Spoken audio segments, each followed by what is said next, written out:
미국이 그린란드를 합병하려는 움직임을 보이니까 유럽의 국가들이 공동으로 그린란드의 군대를 파병을 합니다. 무력을 해야 되는 상황이 올 수 있게 되죠. 이럴 경우에 합병이 늦어지게 되고 트럼프 입장에서는 그 상황을 막기 위해서 다른 엄포를 놓게 됩니다. 이제 파병을 한 8개국에 10% 관세를 부과합니다. 2월부터 적용되니까 2부터 적용되는 거죠. 6월부터는 25% 적용합니다. 그린란드 매입 때까지 부과할 거라 말합니다. 그러니까 눈치 빠른 이탈리아는 이번에 파병을 처리했듯이 유럽에 있는 국가들한테 굉장히 치명타로 올 수 있어요. 유럽에 있는 국가들 입장에서는 공동 대응하겠다라고 말을 하지만 장기화됐을 경우에는 경제에도 영향을 줄 수가 있습니다. 덴마크, 노르웨이, 스웨덴, 프랑스, 독일, 영국, 네덜란드, 핀란드 이 8개국이 대상으로 관세를 부과하게 되는 건데 이 국가들의 주요 수출 품목이 제약, 정유, 자동차, 가스터빈, 자동 반도체 장비, 선박 등입니다. 미국이 주요 수출 루트인 국가들이 또 대부분이기 때문에 매출에 타격을 줄 수가 있어요. 미국도 수입 가격 상승으로 이어져서 물가에 부담을 줄 수도 있고 핵심 제품에 포함되는 것들이 많이 있습니다. 그렇기 때문에 서로 아플 수 있다라는 거죠. 그럼에도 불구하고 이번에 뺄 수가 없을지도 모른다라는 겁니다. 트럼프 관세에 유럽이 대응하겠다고 말을 하는데 자기들 영토를 놓치고 싶진 않습니다. 왜냐하면 경제적 피해를 알더라도 유럽 8개국이 그린란드를 보호하려고 하고 싶어 하죠. 왜냐? 유럽의 자존심이 미국이라는 신생국가가 유럽 영토를 가져가는 걸 허락하고 싶진 않거든요. 러시아와 중국이 취약한 타이밍을 놓치지 않고 또 이때 들어올 수도 있습니다. 그래서 트럼프는 이 문제를 단기간에 끝내려고 관세를 낸 거고 경제적인 타격이 커지게 되면은 미국보다는 중국이라는 경제에 조금 더 의존하는 게 유럽이고 영토라는 건 또 다른 문제이기 때문에 이 관세 10% 정도 가지고는 유럽의 국가들이 그걸 물리기에는 쉽지 않다라는 겁니다. 관세 10% 무서워서 군대를 빼고 그린란드 가져가쇼 라고 한다고 하면은 앞으로도 계속 관세 카드를 낼 때마다 계속 물러서야 되는 거거든요. 유럽의 자존심이 여기서는 붙어봐야 된다 라고 판단할 수도 있다라는 거죠. 트럼프 소셜을 보면은 트럼프는 그린란드가 미국의 골든돔 현대식 공격의 방어 무기 체계로 인해서 필요하다라고 말합니다. 광물 얘기가 없었어요. 이번에는 광물도 목적이겠지만 그린란드가 워싱턴, 뉴욕과 너무 가깝기 때문에 방어로서 필요하다라고 말을 합니다. 미국이 지금 합병 못하게 막을 때가 아니라 미국의 안보를 위해서 하는 거야? 이 얘기는 뭡니까? 미국의 안보를 방해하는 국가가 너희 8개 국가 내 관세에서 물러나지 않는다라고 그러면은 미국 입장에서는 다음 카드가 나올 수도 있다라는 겁니다. 나토끼리 싸우게 되는 거예요. 나토끼리 싸우니까 나토 군을 출정시킬 수가 없는 거죠. 군사적 갈등까지 가진 않다라고 보지만 자존심은 엄청나게 좀 서로 상하는 게임이 되지 않겠나. 나토를 통해서 유럽의 방위비 부담을 적게 만들었음에도 불구하고 지금 이 8개 국가들이 되게 위험한 선택을 했다. 고마움도 모르네? 라고 말한 거고 극초음속 미사일의 등장으로 미국도 그린란드를 포기할 수가 없게 된 상황입니다. 러시아 같은 경우는요. 군간구가 5개로 이루어져 있어요. 이 중 하나가 2021년에 승격된 북부함대 사령부입니다. 러시아 해군 전력 대부분이 이 북부함대에 집중돼 있어요. 의외죠. 핵잠수함, 공군, 지상군, 해안경비대, 수상함 여기에다가 북극에 적도 없는데 기이할 정도로 엄청난 병력을 배치합니다. 냉전 시절 이상을 넘어가 버렸어요. 해병여단, 기계화여단, 보병, 소총여단, 지상군도 엄청나게 배치됐습니다. 장거리 폭격기도 있고요. 핵잠수함 있고요. 대잠항공기, 극초음속 미사일, 수중드론, 공중드론 이 지역 전체가 요새화되어 있습니다. 그리고 러시아 기지를 지금 빨간색으로 표시해놨는데 다 이 북쪽으로 지금 몰아놨죠. 러시아 입장에서는 이 북극이라는 가치가 굉장히 중요한 자리고 북극 항로가 핵심이 되는 자리가 된다라는 겁니다. 이 러시아의 군사기지가 다 이 연안을 보호하고 있어요. 그 러시아 입장에서 이 북극해는 어떤 의미냐? 2차 핵공격 능력을 담당하는 곳입니다. 북극의 지리적 이점을 활용하면요.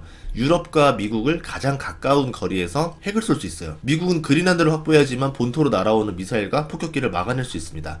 그래서 골든돔을 거론했다라고 봅니다. 그러니까 미국 입장에서는 내 안보 문제인데 너희들 좀 재미없을 줄 알아? 미국이 뺄 일이 아니라는 거죠. 그럼 어쩌다가 북극 항로가 열리기 시작했느냐? 1979년 빙하를 보시면은 보라색으로 완전히 덮여 있습니다. 배가 갈 수가 없는 상황이었죠. 완전히 덮였었는데 2020년이 되면서 유럽에서 러시아 연안을 거쳐서 가는 길이 대부분 녹아가지고 항로가 열렸습니다. 파란색 북극 항로는 유럽과 러시아를 거쳐 상하이로 가는 루트인데 이게 1500km밖에 안 돼요. 22일밖에 소요가 안 됩니다. 수에즈 운하로 가면 37일인데 22일이 걸리죠. 수에즈 운하 통관비까지 계산해 보면은 선박 2대가 할 일을 1대가 할 수 있게 됩니다. 빨간색 북서항로는 뉴욕에서 상하이로 가는 노선인데 16,000km예요. 32일 소요됩니다. 파나마로 가면은 43일 걸리는 거를 25% 절감됩니다. 이 길목에 그린란드와 캐나다 사이로 쏙 빠져 들어가는 거죠. 이 파란색 길로 가게 되면은 아일랜드를 거쳐가는 거고 이 빨간색 길을 가게 되면은 그린란드를 거쳐가게 되는데 이 그린란드와 아이슬란드의 가치가 굉장히 중요해지는 자리가 된다라는 거죠. 그래서 중국이 2012년부터 2017년까지 5년 동안 그린란드에 20억 달러를 투자하고 아이슬란드에 12억 달러를 투자했어요. 적은 돈이라 생각할 수 있는데 그린란드 GDP의 11.6%나 됩니다. 적은 돈이 아니죠. 1대1로처럼 돈으로 계속 접근해서 이 지역을 서서히 확보하려고 했었던 겁니다. 이 뉴스에서 안 나오는 북극항로 용도가 하나 있는데 이거를 하나 오픈하자면은 해저 케이블이 있습니다. 해저 케이블은 데이터랑 음성 트래픽의 95%를 담당해요. 대륙간 전송할 때. 항로가 짧으면 해저 케이블 길이도 짧아지고 공사비도 줄어들죠. 그럼 해저 케이블 가지고 뭘 그러냐고 하는데 이게 단순히 민간 용도가 아닙니다. 해저 케이블은 인터넷 연결도 되지만 음향 센서를 이용하면은 이 위로 가는 수중 활동을 실시간으로 모니터링할 수 있어요. 세계 2차 대전 때 보면은 함대끼리 붙을 때, 진주만 이후에 일본이랑 미국이랑 붙을 때 보면은 서로 막 이제 신호 찾아가지고 함대가 어딨나 찾고 이랬잖아요. 그런 것처럼 전 바다에다가 해저 케이블이 깔려 있으면 거기 수중 센서가 달려 있다. 여기에 뭐가 지나가는 신호가 났네. 함대 위치 하나 발견 나오는 거죠. 미국과 러시아가 여러 갈등을 겪고 있는 문제가 지금 이 수중 활동 감시인데, 대표적으로 핀란드 기업 시니아랑 중국의 화웨이 마린이 합작 투자해서 2016년부터 북극 항로를 따라서 해저 케이블을 계속 건설 중입니다. 중국은 북극 항로 해저를 감시할 수 있게 되는 거죠. 화웨이가 지금 전 세계에 100개가 넘는 해저 케이블을 건설하고 있어요. 미국의 군함, 잠수함 이런 움직임들을 확보할 가능성이 높다라는 거죠. 그리고 몇 년 동안 해저 케이블을 절단하는 사건이 굉장히 많아졌는데 중국과 러시아가 배후로 지목을 받고 있습니다. 해저 케이블 절단이 되면 새로운 수요가 발생하고 화웨이가 이 일을 수주하거나 이번에는 비용을 절약할 수 있는 루트를 짜자라고 하면서 북극 항로로 해저 케이블을 포설하게 되는 거죠. 이렇게 무역과 통신, 국방이 북극으로 움직이기 시작했는데요. 그런데 미국은 여기에 대한 지분이 너무 적습니다. 알래스카가 유일하게 북극해에 있어요. 그래서 미국은 알래스카를 키우려고 했었던 거죠. 그런데 이게 알짜 루트가 아니에요. 러시아가 가장 알짜 루트고 그 다음이 노르웨이고 세 번째가 이제 그린란드인데, 그러면 이 그린란드를 가져가서라도 북극해 지분을 넓히려고 하는 거죠. 캐나다까지 합치면은 대략 절반 가까이 지분이 나옵니다. 하지만 그린란드를 합병하고 나면은 이 더 알짜 자리인 아이슬란드와 노르웨이 자리가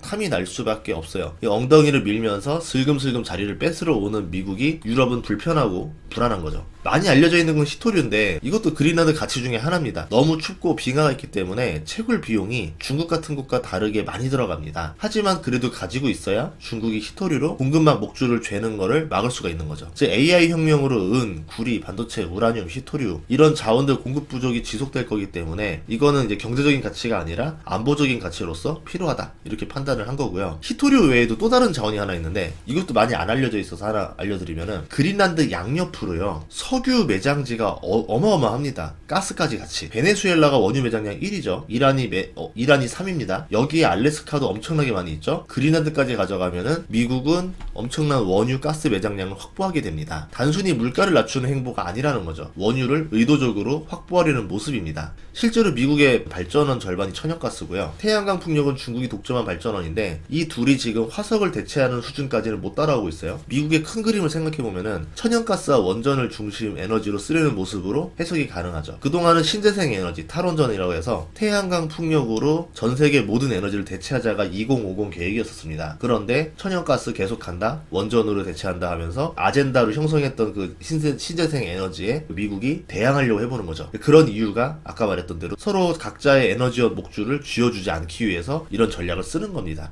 그러면은 국방, 북극해, 원유, 가스, 시토류, 즉 미국이 필요한 것들을 모두 가지고 있는 그린란드를 포기할 수가 없는 겁니다. 유럽이 방해하면 어떻게 될까요? 더 강한 관세, 제재, 군사적 충돌 위협까지 보여주면서 밀고 들어가려고 하겠죠. 그리고 장기화되는 걸 꺼려할 겁니다. 그렇게 되면은 중국과 러시아가 여기에 틈을 발견할 수 있기 때문에 속전속결로 해서 중간선거 전에 자신의 실적으로 만들려고 하겠죠. 이로 인한 증시 우려보다 그린란드가 더 중요할 것이다 라고 판단했기 때문에 저번 4월 관세 쇼크 때처럼 트럼프가 타코 행동을 하진 않을 것 같아요. 그래서 그린란드는 결국은 시간의 문제지 미국이 가져가려고 할 것이다 라고 보고 투자의 아이디어로 가져가면 좋을 것 같습니다. 다음 시간에도 좋은 정보로 찾아뵙겠습니다. 구독과 좋아요, 알림 설정 부탁드릴게요. 고맙습니다.